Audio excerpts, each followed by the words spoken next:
네, 마지막 키워드는 돌아온 이상민 이렇게 저희가 잡아봤습니다. 탄핵소추안 만장일치로 기각됐는데 이 결정에 대한 정치적 의미는 어떤 거라고 보세요? 애당초 장관인 국무위원을 탄핵하기 위해서는 헌법과 법률을 위반한 중대한 혐의들이 있어야 됩니다. 이른바 공직자를 파면시키는 결정에 이를 정도의 중대한 혐의.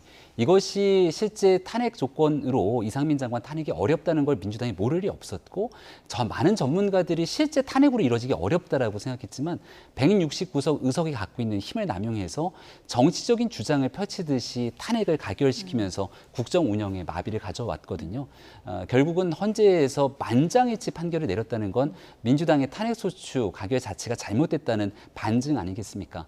재난의 아픈 상황들을 정쟁에 활용하듯이 이같이 행동하게 되는 것들에 대한 안 좋은 선례가 다시 한번 남긴 것이기 때문에 지금 누군가에 대한 정치적 공세를 펼쳐나갈 때가 아니라 재난 이후에 어떤 방식으로 국회가 정부가 함께 나서서 과거에 있었던 시스템과 매뉴얼 그리고 법령에 대한 문제가 있다면 이걸 어떻게 바꿔나갈 것인가에 대한 머리를 맞대는 그런 귀한 시기를 엉뚱한 방식으로 소비했다고 생각합니다. 대통령실도 이제 바로 입장을 냈어요. 거야 탄핵소추권 남용이다. 국민의 준엄한 심판을 받을 것이다라면서 민주당에 이제 화살을 돌리기도 했는데요. 예, 저는 거기에 동의하지 않고요. 동의하지 않으십니까? 국민의 심판을 저는 현 정부와 여당이 받을 가능성이 있다고 생각해요. 그러니까 이게 물론 탄핵 과정에 있어서 이게 탄핵이 안 될 가능성이 높다는 것은 일반적으로 예견되는 부분이에요. 왜냐하면 그 헌법이나 법률에 명확하게 지금 행안부 장관이 이상민 장관이 했던 여러 가지 실수들을 법으로 규제할 수 있는 부분이 구체화돼 있지 않아요. 그러다 보니까 뭐 법률로만 보면 탄핵이 이르는데 좀 부족함이 있다라고 판단할 수 있다고 저는 봅니다. 헌재가. 근데 문제는 뭐냐면 국민들이 과연 이상민 장관의 당시의 대응을 그러면 정말 탄핵할 정도의 문제가 아니라고 보느냐? 그건 다른 차원이라고 생각해요.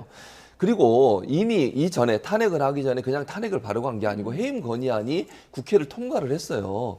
그럼 이건 좀 무겁게 대통령이 받아들이셔야 되거든요. 당시에 만약에 뭐 이렇게 100번 양보해서 당시에 그냥 해임이 안 되더라도 이상민 장관이 모든 걸 수습하고 나서 스스로 물러나겠습니다. 이렇게 한마디만 했어도 이렇게 국민적 분노가 커지지 않을 거라고 생각해요.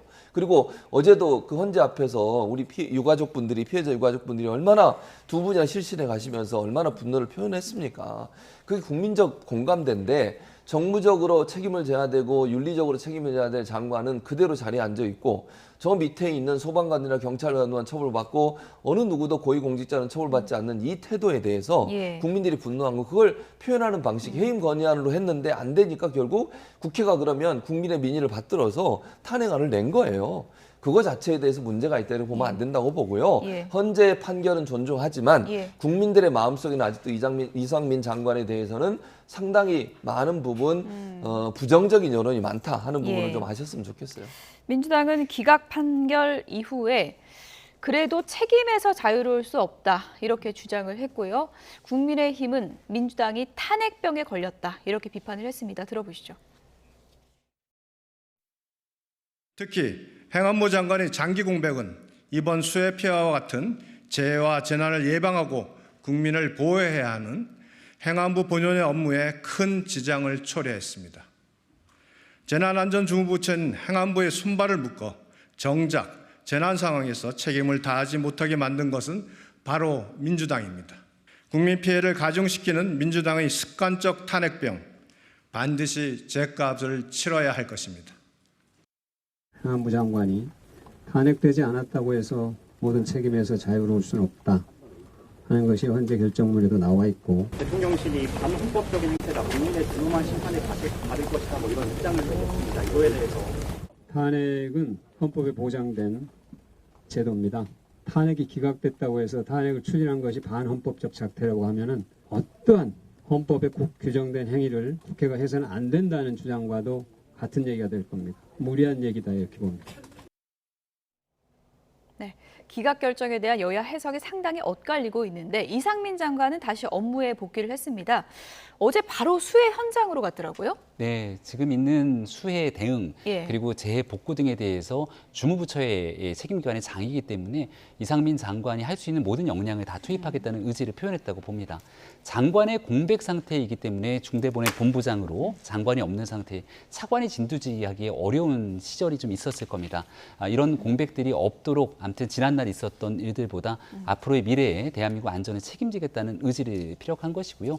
민주당에서도 아무런 문제가 되지 않는다 이런 입장보다는 잘못된 일에 대해서는 또 분명하게 그 상황들을 인지하고 탄핵을 통해서 정치적으로 정치 행위를 끌고 가는 것이 아니라 법령에 문제가 있다면 어떤 법령을 바꿀 것인지 그리고 이 재난 상황들을 극복하기 위해서 힘을 합칠 수 있도록 노력하게 되는 것이 국민들이 원하는 바일 텐데 이런 일들이 좀 집중할 필요가 있겠다는 말씀을 거듭드립니다. 어쨌든 상당히 이례적으로 탄핵이라는 고비까지 넘어서 업무에 복귀했는데 이상민 장관 앞서서 뭐 부정적인 여론이 많다 이렇게 또 얘기를 해주셨는데 앞으로 좀 업무를 하는 데 있어서 좀 차질은 없을까 이런 또 우려도 있거든요. 그런 어떻게 부분이 보십니까? 있을 거예요. 예. 부담이 계속 될 거고요. 예. 유가족분들은 끝까지 이제 책임을 묻겠다고 얘기를 하고 계시고 민주당도 계속 공세를 취할 겁니다. 제가 볼 때는 12구 참사 특별법 제정을 위해서도 나갈 것 같은데요.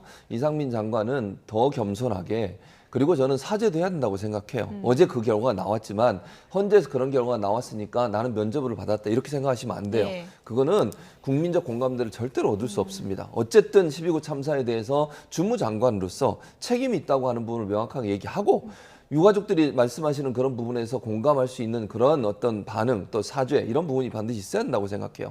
그래야 그래도 뭐 어쨌든 인정하지 않더라도 본인이 장관직을 수행하는 데 도움이 되지 지금처럼 저렇게 법적으로 나는 문제 없으니까 괜찮아 이런 태도로 나가는 것은 절대로 저는 본인의 업무 수행에도 상당히 큰 부담으로 남을 거다 이렇게 생각합니다. 예, 어쨌든 헌재 결정에 대한 이상민 장관 본인의 또 입장은 아직 나온 게 없기 때문에 네. 이 부분도 나오면 저희가 추후에 전해드리겠습니다. 김병민 최고위원, 최지봉 교수 두 분이었습니다. 고맙습니다.